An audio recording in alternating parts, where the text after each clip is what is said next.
Have you ever worked so hard on something but weren't sure if it would succeed?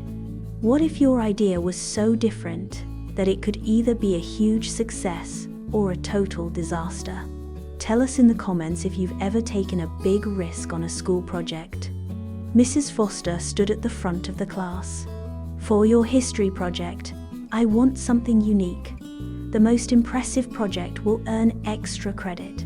The class buzzed with excitement. Some students started writing notes. Others planned to print pictures. But Anna and Lucy exchanged a knowing glance. They wanted to do something different. For days, they studied, researched, and whispered secretively. No one knew what they were doing. Every lunch break, they disappeared into the old art room. They borrowed books, asked questions, and even spoke to the janitor. "Are you sure this will work?" Lucy asked one evening. Anna hesitated. I hope so. If it doesn't, we'll look really silly." The night before the presentation, the girls stared at their work. Their hands trembled. "What if Mrs. Foster thinks it's ridiculous?"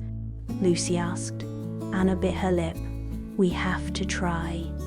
The next morning, the classroom was filled with colorful posters and detailed essays.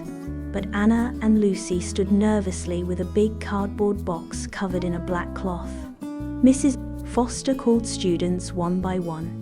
Tim showed a timeline. Olivia made a scrapbook. Everyone clapped politely. Then, it was Anna and Lucy's turn.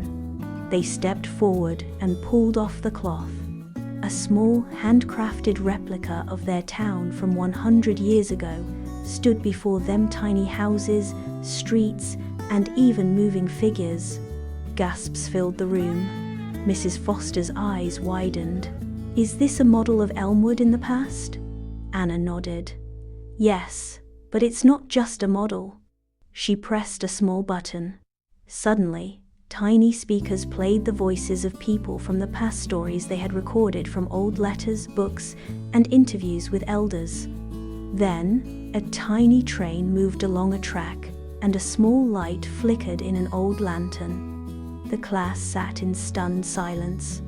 Lucy explained, "Instead of just writing about our town's history, we wanted to bring it to life.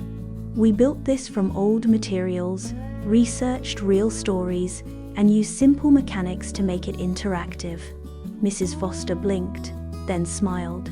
"This is incredible." The class erupted in applause. Tim muttered, "I just made a poster."